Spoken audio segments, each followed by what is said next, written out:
a day for our entire lives. So if we learn that we are creating our own field environment, and we are going to be in, let's say, a meeting that we could be challenging, or we have to have a conversation with someone that we know could be difficult, what if we prepare for that by really going in our heart first, finding some compassion for the people we're going to be communicating with, some extra care, some appreciation for ourselves, and we prepare our own field environment before we engage within that context of that meeting or that conversation. What that does is it sets up a different opportunity for something good to occur. It doesn't mean it always will. Things could go the opposite direction. But we are preparing ourselves so that we are maintaining our own internal balance, conserving our energy, and doing what we can to create a field environment that will produce a good outcome. And prepping also gets into things. I mean, for me personally, I know my own mechanical reactions. I know certain things that will, use an American term, push my buttons. Yeah. I know these things. They're not a mystery to me. If I know I'm going into a meeting that could be challenging, I can consciously prep to say to myself, I am going to be in a place now where I'm not going to react the same old way. I've done this 1,000 times. It doesn't work. I'm not going to do it this time. I'm going to use the power of my heart to arrest those things before they get me. I'm going to put out more care and appreciation in the face of whatever comes my way. That is using the core power of the heart, the intelligence of the heart, to regulate emotions and create a field environment that produces a higher chance for a positive outcome. You mentioned a new consciousness before. What does that mean? Where is this coming from, Howard? Well, it's coming from generically what would be called the universal source, the energetic forces that have been guiding this planet, for billions of years. And it's all part of a natural evolutionary process. The way I look at it is it's a dimensional shift. And dimension in this context does not mean a physical location. It's a range of consciousness. We've been operating now primarily in third-dimensional consciousness for 2,000 or 3,000 years. And that consciousness is not bad. It's produced a lot of great results. But it is a duality. It's a good, bad, right, and wrong. It's survival mentality. It's look out for yourself. It's a lot of things. Now we're moving into the fourth-dimensional consciousness. And it's not just into the fourth, it's into the higher range of the fourth. So we're really in the process right now of making a dimensional shift of 1.5 dimensions. And it's happening very, very quickly.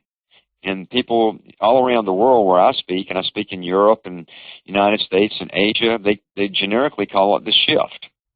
Everybody's experiencing the shift in one way or another now. It's this major shift in consciousness. And it's causing a lot of stress because the old is moving out while the new's trying to come in. And a lot of times anytime you see that much change, it's always stressful. And so this dimensional shift is bringing in a new consciousness that's going to give us new capacities as human beings. It's going to give us, for example, a greater ability to make emotional choices. It's also going to lead ultimately to greater harmony, cooperation, more peace in the world, the intelligence we need to solve problems like global warming and things that we know are going to be issues in the future. It's a new intelligence we absolutely have to have in order to survive as a species on planet Earth. The good news is it's coming in now, and it's accessible to people, but it's also a challenging time for people. So what do you think some of the, if you will, signatures of this will be? Will everybody move into this, willing or not, or will some, upgrade, if we can use that word then, and some not? What do you think about that, Howard? It's going to be down to people's choices, and you're right about that. We are a planet of choice, and some people will choose to move on into the next, and some won't. Some people will try to hang on to the old while the new's coming in, and it just is not going to work. The characteristics of it can be many things. One of the things that I'm already seeing take place now is that, ambition, just raw, aggressive ambition, does not seem to be producing the same positive results that it has produced in the past. It seems to be creating, in many cases, an opposite result. It's not working like it used to. Cooperation and coming together is working a lot more than individual ambition. I'm already seeing the signs of that everywhere that I go. That's just one example. Another example might be that for thousands of years, the people that have sort of approached life from a more caring place, a more, open-hearted place, often seem to come out, they don't seem to be respected. They're looked at as weak. That's changing. Now people that have this type of character and this principle and this integrity about them are beginning to be recognized more for that. And there are many things that are going to happen. I get asked in media interviews to describe, well, what is this new dimension going to be like? And my answer to that is, to be honest, I don't know. And the reason I don't know is because it's completely new. And our tendency when we talk about new is we try to see new from where we are today. In other words, we try to put new clothes on what we already see. And what we're moving into now is something we haven't ever seen before. It would be like someone coming up to a person, let's say in the 1800s, who's sitting on a horse and buggy and saying to them, there's going to be new transportation in the future. And if the person on the horse and buggy was trying to figure that out, they probably would be seeing a better horse and a better buggy. But they wouldn't be seeing the airline industry because they couldn't. And that's the exciting position we're in today. It's going to be so different and so new that we really can't see it yet. So my approach is take it day to day, moment to moment, put out more love, put out more care, do what I can to continue to improve myself and stay in alignment with my higher principle, and then help others. And let the rest of it unfold. I don't spend a lot of time worrying about or trying to figure out the future. I try to just stay in the flow with what's going on in my moment to moment, day to day, because it is big. And your question is like, is it going to shift? Are people all going to shift? Well, not necessarily. But the shift is happening anyway. It's not just about us. It's about the entire planet. It's about the solar system. It's about things that are even larger than our solar system. It's a universal shift that's occurring. We're just a part of it. And so people will either move along or they won't, but we're just one part of something that's much, much larger than we are. Could this be also creating some havoc, if we put it that way, then? If we connect this with the Global Coherence Initiative, some of the research that you've done in terms of the magnetic field of the Earth, and basically, do you think that the effects here, this rather will affect our, our collective emotions will affect Earth in different ways? Could we talk about weather patterns? Can we talk about other things? We're in the realm of Wilhelm Reich almost here now, but any comments on that, Howard? Absolutely. I think, yes, it will affect it all, and you can see that it is challenging already. I mean, we look at a range of challenges. They're the individual challenges, the things that people are feeling on the inside of themselves, the insecurity and the anxiety, and in many cases depression. And you alluded to it earlier. Many people are struggling, and they need to take medication and things just to cope. And that's at the personal level. Then you have the societal level. You can see many of the social systems, the very things that we've relied upon for security for a long time, are beginning to crumble. Things like the financial system and the financial crisis that we're in right now and have been through for the last year or so. In the United States, the healthcare system. Around the world, things like the governmental systems, the legal systems. We have wars, we have terrorism, we have all this happening where we have this huge divide between people who have a life where they have food, clothing, shelter, and transportation, and billions that don't.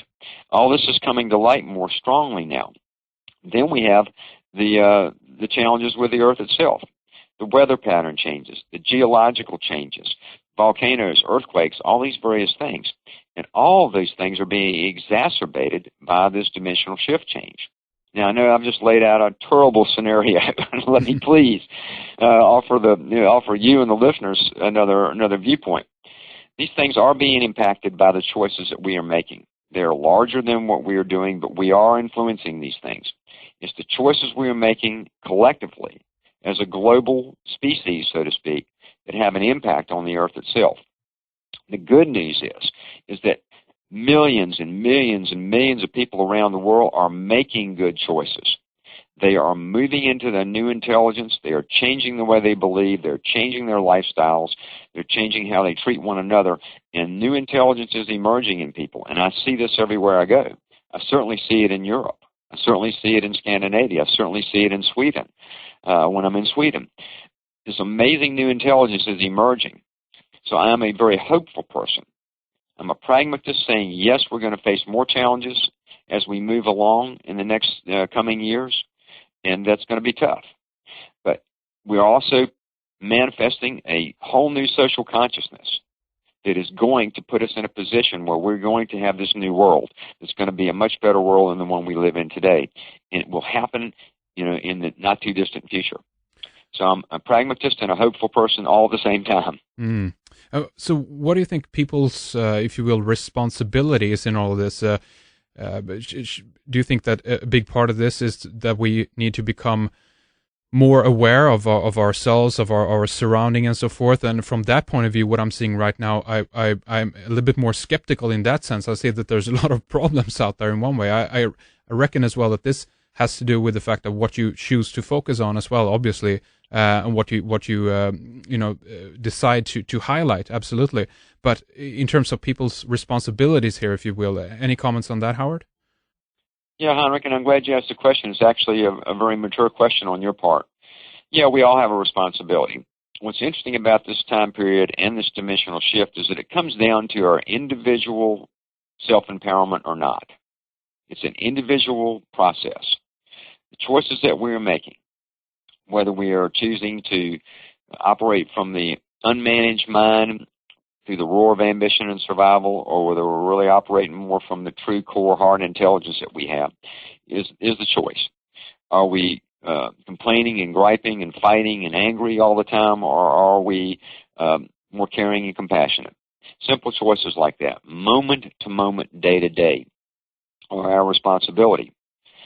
And it is an individual game. It's becoming more and more that. I think, a lot of people talk about the shift. They talk about 2012, and they see it through the viewpoint that there's going to be these big external events that create the change.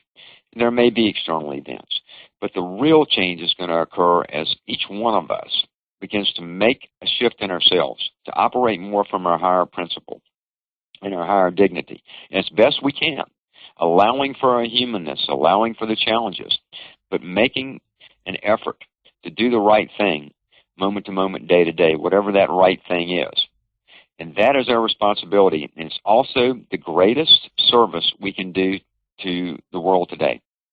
The things that we do, the projects we're involved in, the business stuff that I do, all those things are important and they count. But the real, truth, most important contribution we make are those individual choices we make from the inside out. And that is our responsibility. And it's an era of self-responsibility that we live in today. And that's why I liked your question a lot, because it gets right down to the essence of it all. It's just an individual choice about what we do or don't do. And those choices are what's dictating the speed of change. Howard, we're on this program also kind of, if you will, conspiratorial oriented on this show. We Sure. Focus on the fact that there is a power elite as well. And from my point of view, when you mention all these things, the question and the thing that arises here is I don't think that they will let go of the easy of their control of their system that they have in place. How do you see this in terms of the change that you're talking about? Do you see that there's a strife going on, or do you see that these people in charge and so forth simply will change from within and follow along with this, or any comments on that? Well, I don't really know. I mean, I found the conspiracy stuff interesting, certainly entertaining to me when I hear about some of these things. You're right. As people that are in power don't usually give up their